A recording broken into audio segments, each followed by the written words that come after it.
Җиһанда яз, күңелләрдә наз дуслар, язлар белән галәм уяна, йөрәкләр дәрткә күмелә. Хәерле кич, исәнмесез. Ягымлы яз кичендә сезне Саба дулкыннары телевидениесында атна информацион программасын карарга чакырабыз. Студияда Гөлназ Гатауллина һәм бүгенге чыгарылышта.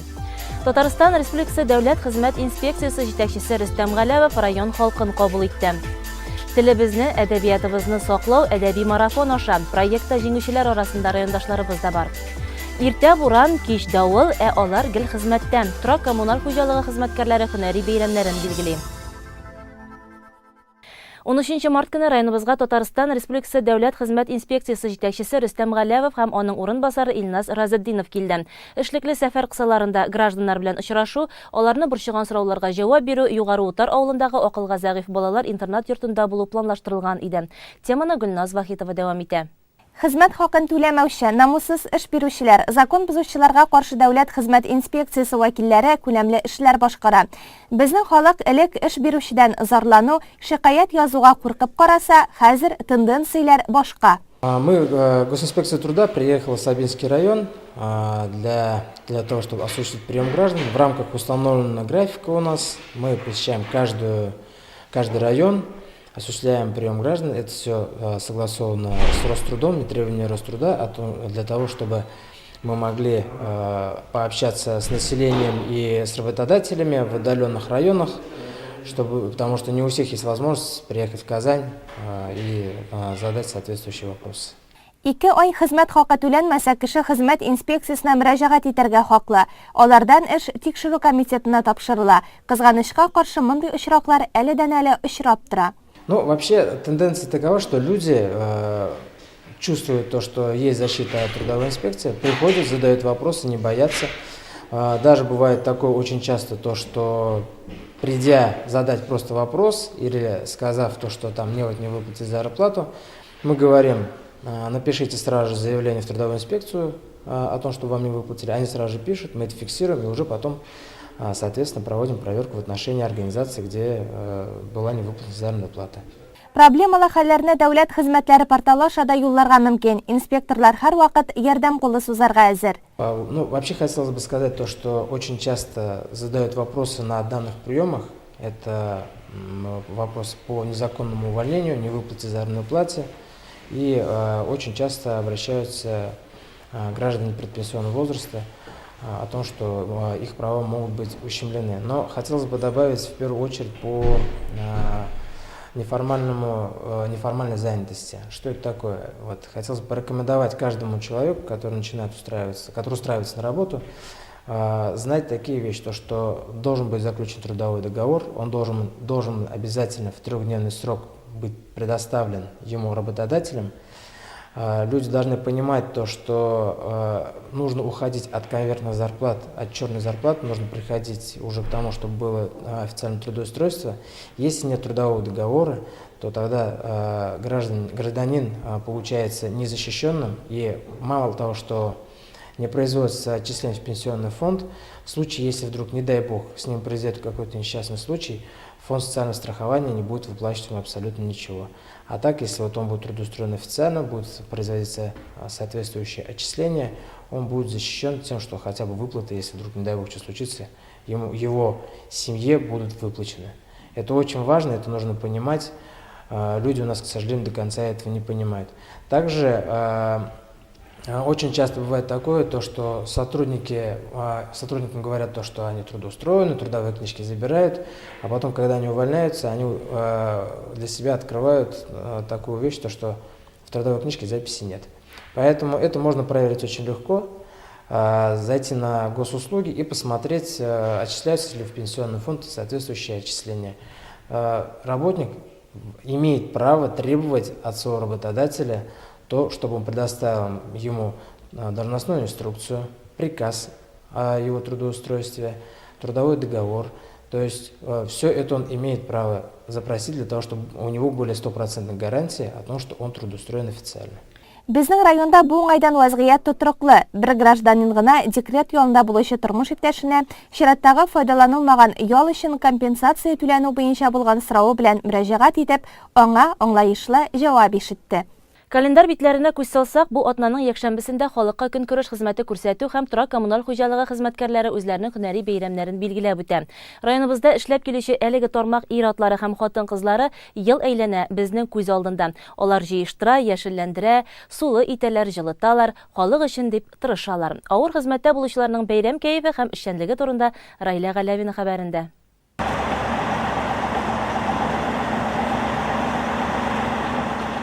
Бу көннәрдә үзәк урамнар менә шулай техника гөрелтесеннән һәм техника күплегеннән гөрләп торды. Соңгы яуган карлар бөтен кешене эшле итте. Саба эчендә җәяүлегә дә, олы юлларда машиналарга да хәрәкәт итү авырлашты. Юллар бик тарайды. Кара каршы узышу мең бәләгә әйләнде. Дөрес кар ява дип берәү дә кул кушырып утырмады.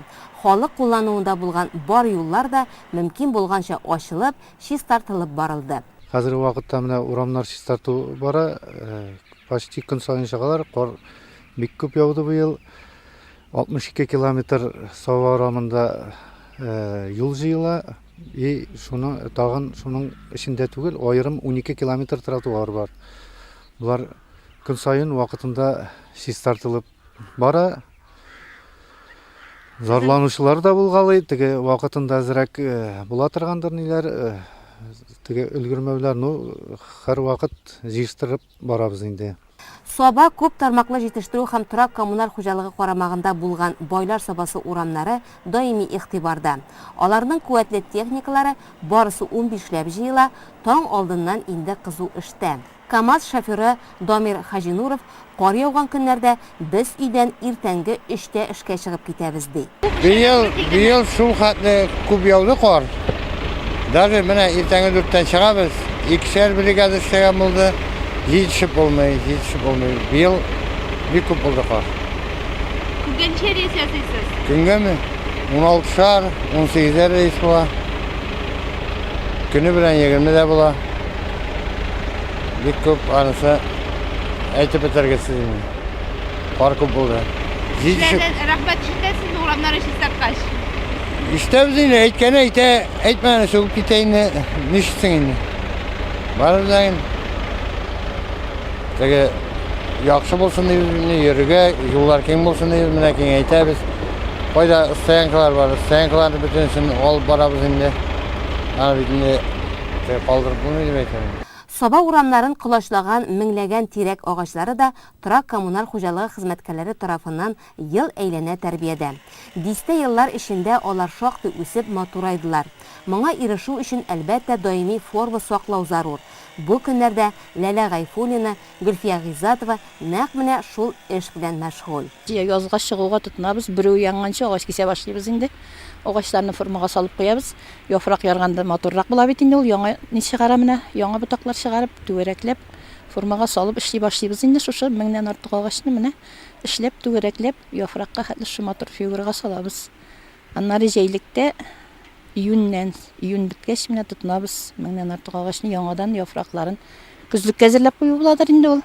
Тоже формага салып моторлыйбыз инде. Агачларны формалаштыруда төп көч кораллар. Бийеккә күтәрелеп, үзе дә авырлыкка ия пычкыларны эшләтү хатын-кызларга җиңел түгел. Ләкин алар матурлык дигәндә авырлык турында уйламыйбыз диләр. Авыр инде авыр. Хезмәтебез авыр. Диминде мин үземчә бик авыр инде. Менә 15 килограммлап бараның дружбасы гына. Күтәреп бирергә, аны бит өскә күтәреп бирергә кирәк. Әле монда сипле дружбасы бар, аның белән менә бу җуан ботакларын кисеп формаларга да кирәк бит аның биеклекләрен. Bir тигезлек таппарга кирәк. Онсы да кирәк, әле бит рәсем ясаганда да bir тигез ясый алмыйбыз име. Шуңа күрә авыр диминде мин үзебезнең хезмәтне. Авыр да, эше биткәч күңелле дә инде менә бавымны битердек, үзебез сокланып бирибез. Инде шуңа хәзер мотор була дип, шулай дип йөрибез инде мотор үзе. Авыр да, рәхәт тә инде. Кеше мотор дип әйткәч тагы куанабыз инде, мотор дисез кызлар дигәчтен күңел үсеп китә, тагын эшлибез. Шулай дип бара инде. Вагыш име. Вагыш әзгенә кыек булса да хәзер замещание ясап китәләр, әзгенә кырыйга чыкса дагын, үсте биек калса да бит инде мотор түгел инде, үзебезгә дә күренә инде ул. Вак инде вак. Ярый Рафаил абыйыбыз бар инде, күтәреп кенә йөртә кайтышка кирәк, башка кеше белән кисә дә алмыйбыз әле без аны, шуңа яланган, шуның белән йөрибез инде менә. Рафаил абый белән ничә елдан бирле кисәбез. Күмәклектә көч, мондый күләмле эшләрне оешма команда белән бергә башкара. Киселгән агачларны аерым төркем арттан ук җыештырып бара. Шуп вакытында түгелә.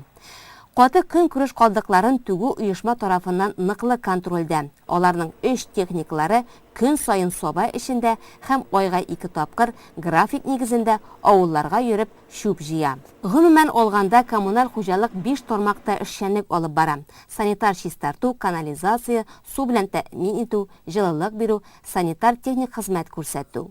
Безнең тагын шул нидә обслуживаниедә инде 34 авыл, тагын соба. Булар монда безнең инде 178 километр водопровод, 36 скважина, шуның içinde 7 каптаж бар инде булар шишмә су буенча. Шул канализация безнең соба içinde генә, ул 22 километрда 200 метр. Шунда 5 канализация насосной станция бар, бер очистной сооружение инде. Монда эшләүчеләр шушы канализация буенча кайда тыгылган җирләр, кайда ниләр, бөтен җирне карап торалар инде. Тагын безнең 5 кәтиле бар, булар җыллык сатабыз инде булардан. Һәрбер авылда мәктәпләр, дом культураларда бездә обслуживание утыралар инде. Бездә монда автоматика ватылган ниләр булса, безнекеләр барып ремонтлыйлар инде. 17 март календарда коммуналь тармак хезмәткәрләренең һөнәри бәйрәмнәре дип билгеләнгән.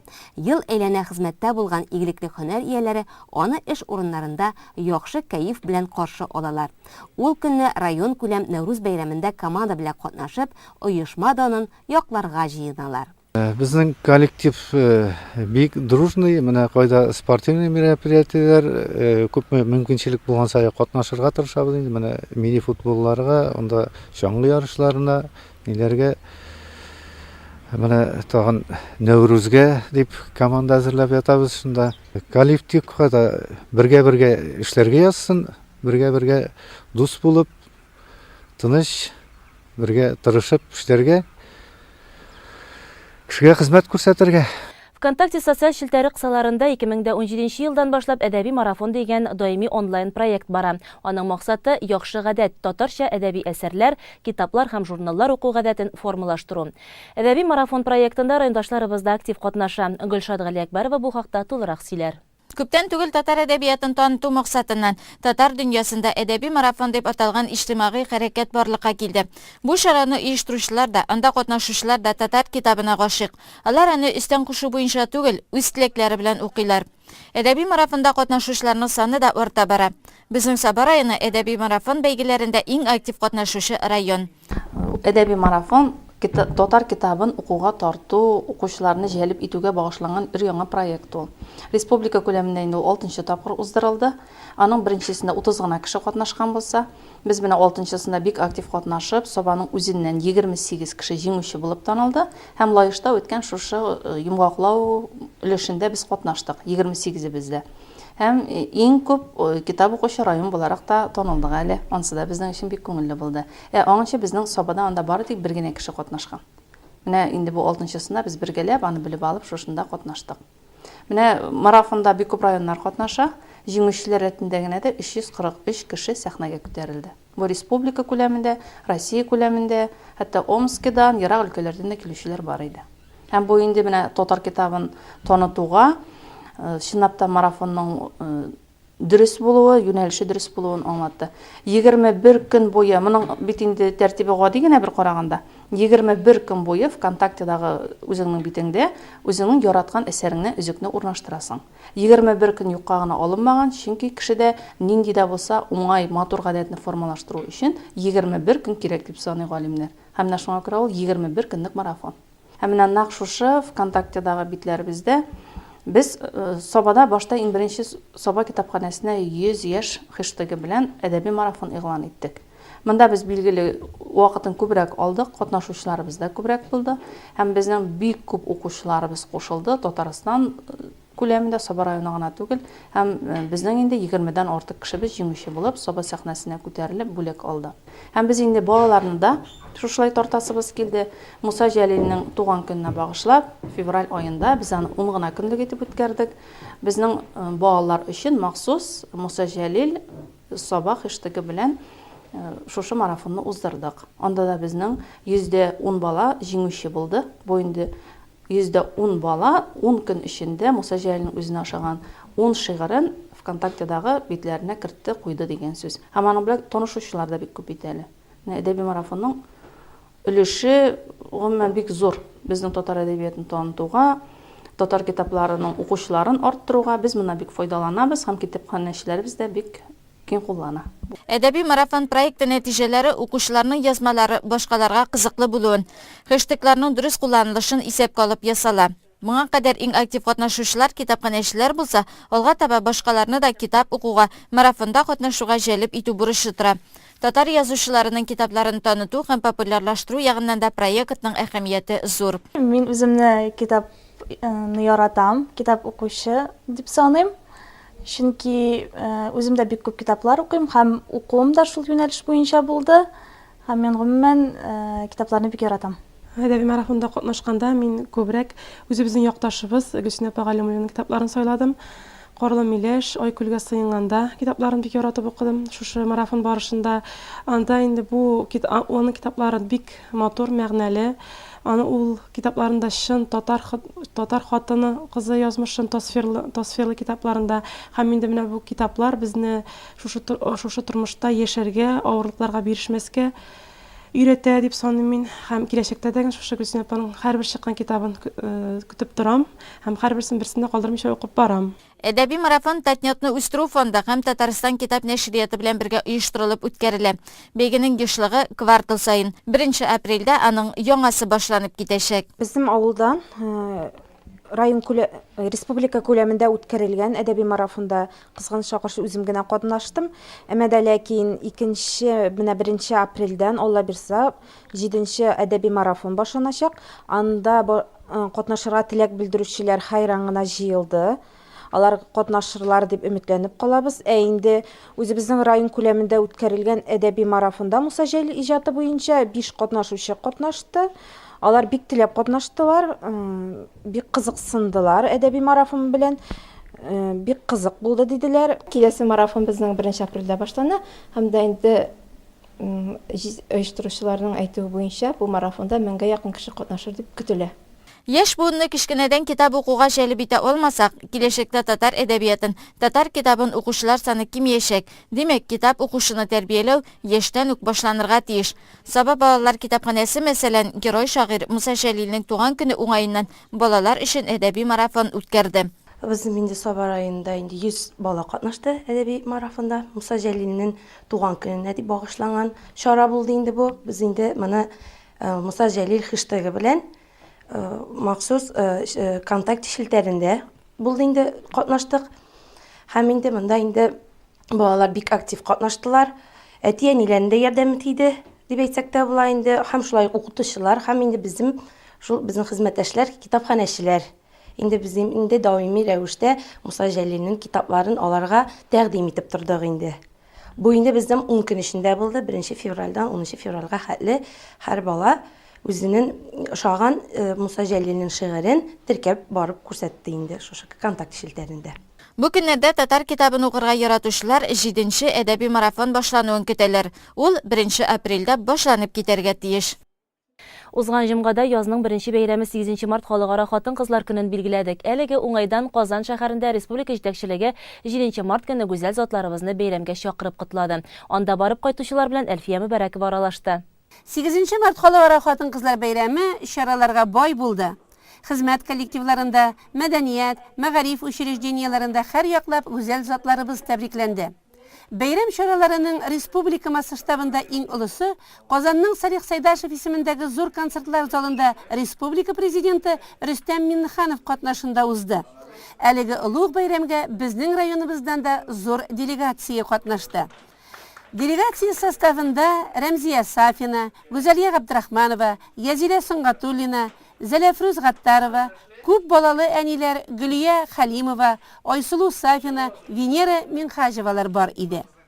Казан қаласына кузгалыр алдыннан хатын-кызларыбызны Соба муниципаль районы башлыгы Раис Миннаханов тәбрикләде һәм истәлек бүләкләре тапшырды.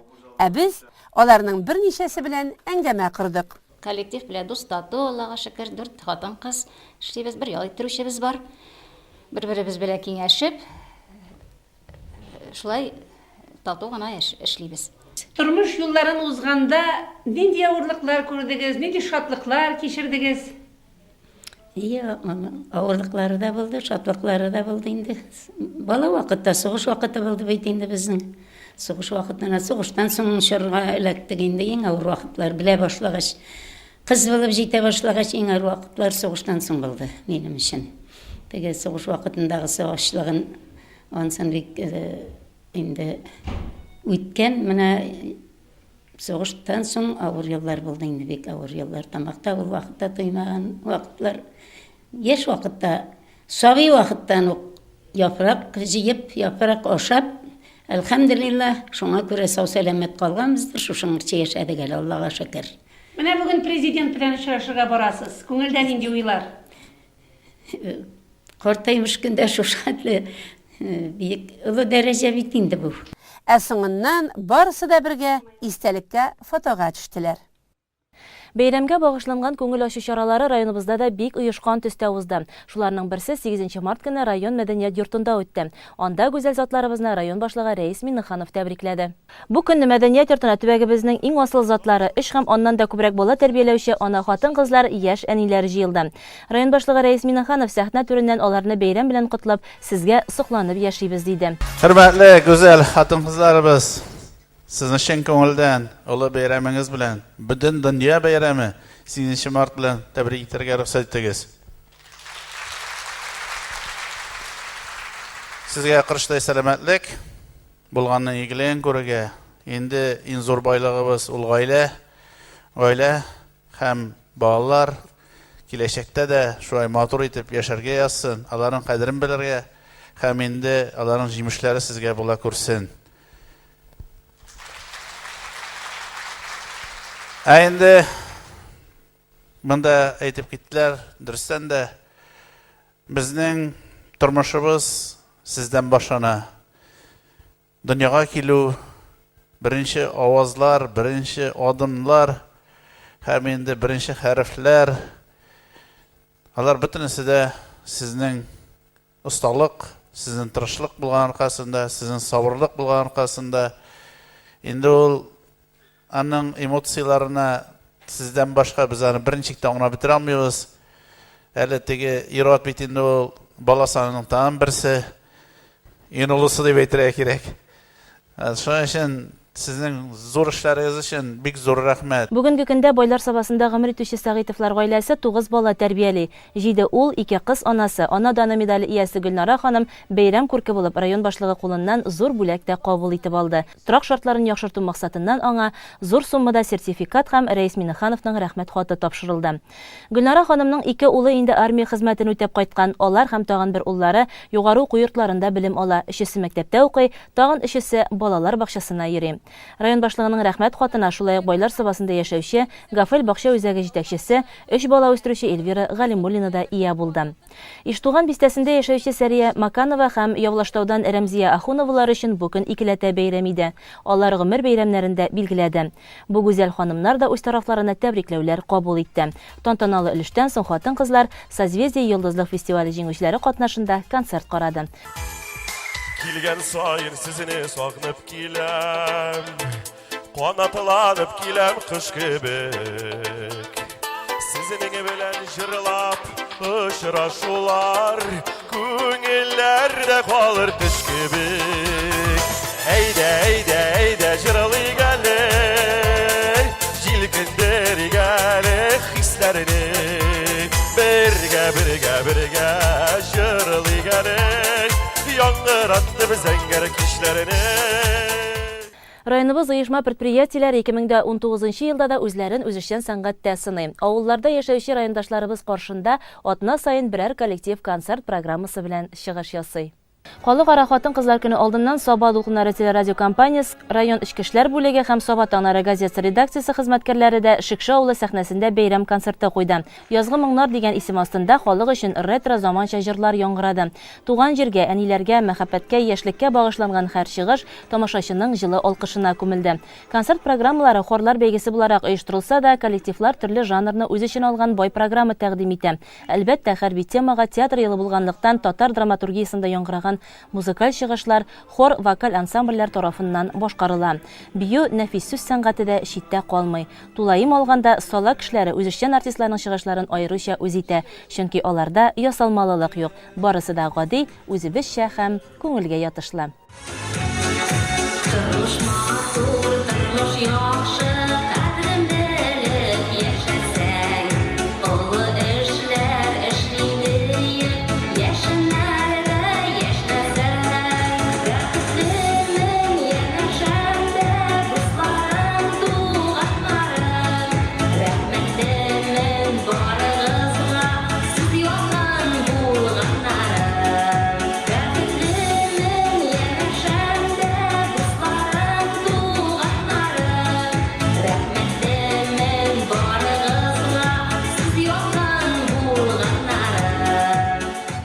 Киләсе материал реклама хокукларында.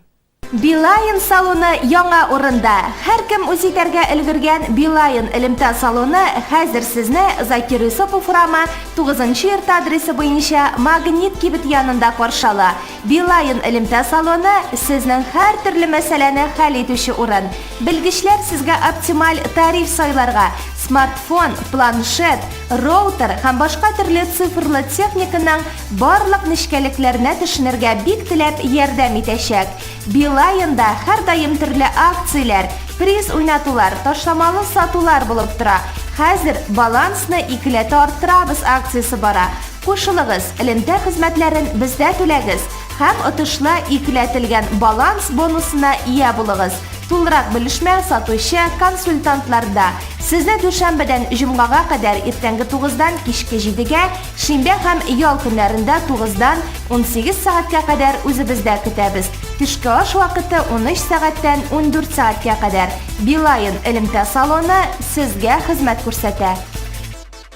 Галәмдә яз, кояш килә һәм йөгереп диярлек Нәүрүз килә. Хөрмәтле телевизор караучылар, иртәгә 16 март шимбә көнне сезне Сабада үтәчәк бәйрәм чараларында катнашырга чакырабыз. Сәгать иртәнге 8-дә район мәдәният йорты каршындагы мәйданда ярминкә башланып китә. Сәгать 9-да Нәүрүз бәйрәмен тамаша кылырга мөмкин булачак. Сәгать 10-да сезне Сабинка яр буена дәшәбез. Биредә әти, әни һәм мин спорт гаиләсе тематикасы буенча ярышлар булачак. Рәхим итегез, бәйрәмне бергә күңелле үткәрик. Иртәгә халыкка көнкүреш хезмәте күрсәтү һәм тора коммуналь хуҗалыгы хезмәткәрләре үзләренең һөнәри бәйрәмнәрен билгели. Чын күңелдән бу тармак эшчеләрен котлыйбыз. Эшегездә, тормышыгызда уңышлар һәм сәламәтлек телибез. Бүгенгә менә шулар. Одна информацион тапшыруы тәмам. Алда реклама һәм җырлы бүләк тапшыруы.